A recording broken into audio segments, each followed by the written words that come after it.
Hello, my awesome colleagues. Welcome to day 22 of 40 Days to PMP Exam Success. Today, we are going in on a number of things. I want to start off by talking about PMP question hacks, because some of you took quizzes that I put out recently, and I wanted to give you some ideas about how to navigate these PMP exam questions.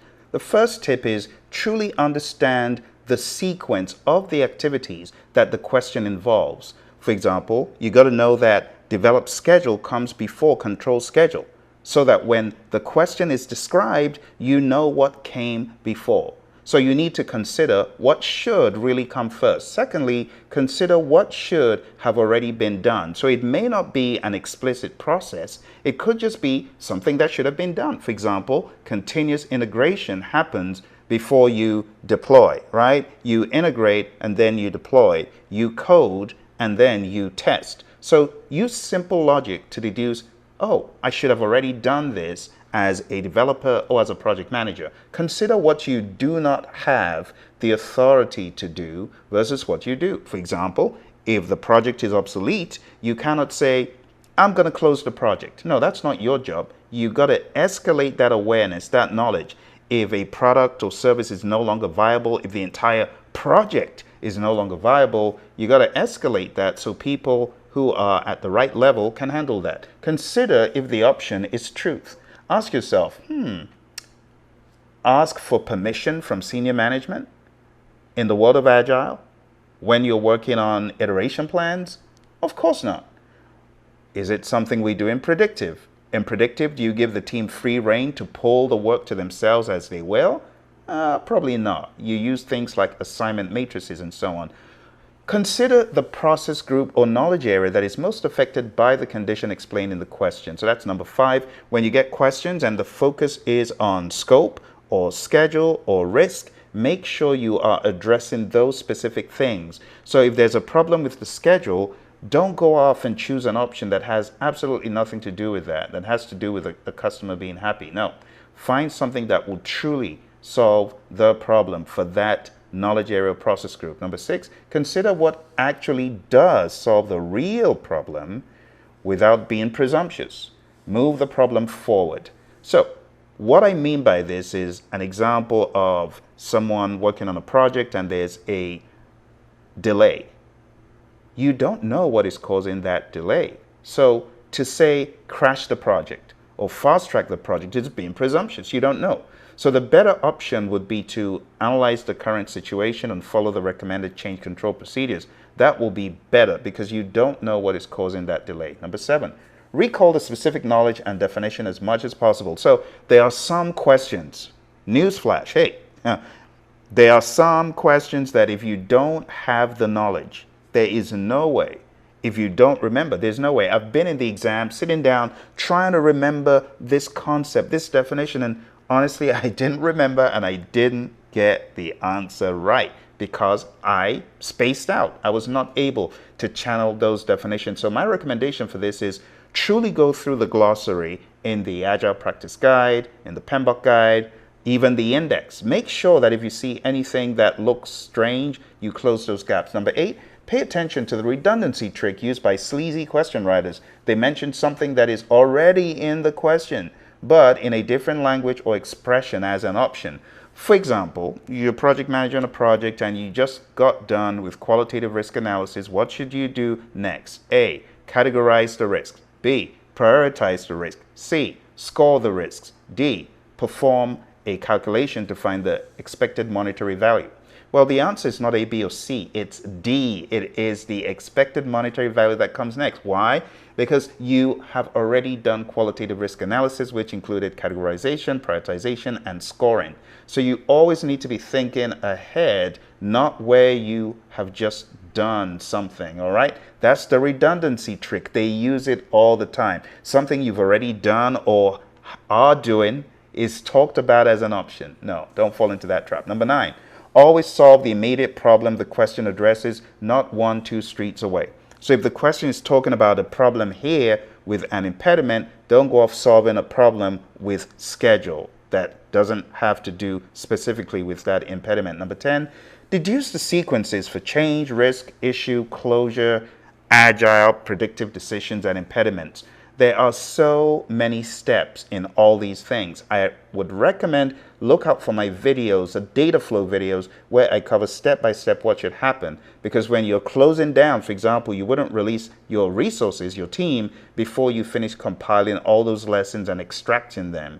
Okay, things like that. Number 11, ignore problems described and still choose the best answer. So you could be given a question like, you have a team, they are struggling with internet issues, they are geographically dispersed.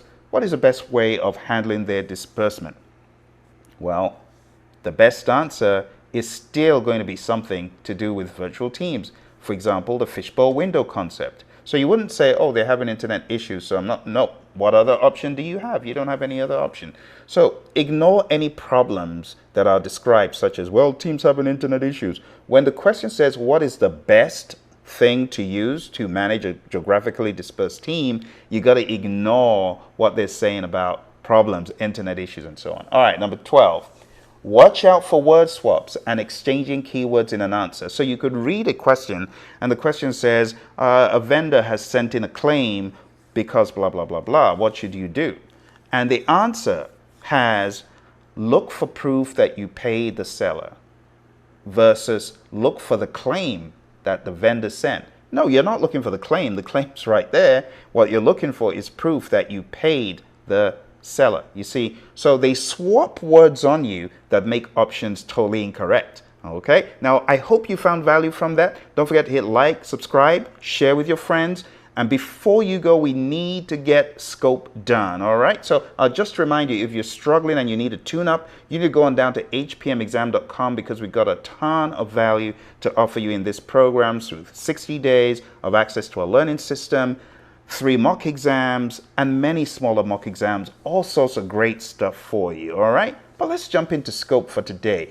Task 8, plan and manage scope. We've got so much to talk about. So let me jump into a few questions for you, okay? Very first question. You collected descriptions of required functionality from a requirements workshop. The descriptions are short textual forms that describe the stakeholder role, who benefits from the feature, what the stakeholder needs to complete, and the benefit to the stakeholder. These form of descriptions are called what? All right. Hit the pause button if you need more time. I'm guessing you know the answer to this. It's not A or B or D. It's C. This is a user story. Okay, let's move on to the next one. A variety of industries such as film, advertising, instructional design, and software development projects use storyboarding to show mock-up navigation path through web pages, screens, or other user interfaces. This is an example of what?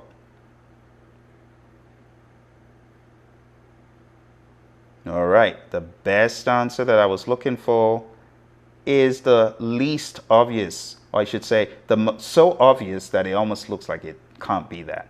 And that's D. It's prototyping. We're really talking more about storyboarding, but storyboarding is a prototyping technique. Okay? All right, let's go to one more question before we jump into some content.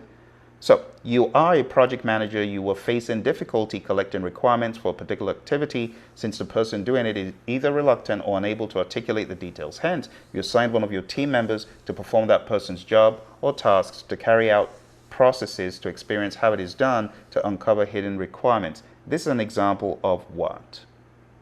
Hit the pause button if you need more time. Think about it. For this one, I'm going to give you a little bit more time.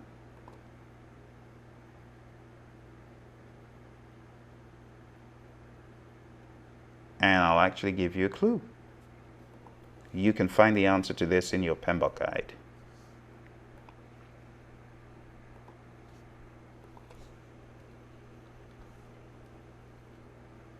Okay. All right. 3, 2, and 1. All right. The answer to this is not D. It's not role-playing because this is actually real world. It's not personas, because that would be a description, putting yourself into the life of that user. But that's not what this is. This is actually going in to learn the hidden requirements by putting yourself on the job. And it's not facilitation, obviously. Okay. The best answer that we were looking for is option A, participant observer. So let's read a little bit about the minutiae behind this. Observation and conversation provide a direct way of viewing individuals in their environment and how they perform their jobs or tasks and carry out processes. It is particularly helpful for detailed processes where the people who use the product have difficulty or are reluctant to articulate their requirements. Observation is known as job shadowing. Is usually done externally by an observer viewing a business expert performing a job. Can also be done by a participant observer who actually performs a process or procedure to experience how it is done to uncover hidden requirements. Okay, so this is hiding in plain sight in the PMP guide, believe it or not. Okay, so if you search in your PMP guide, 6th edition, you will find this information. Okay, and with that, we have to jump into some content now. So let's jump into Domain 2, Task 8, by jumping on the road and listening to some content. Here we go.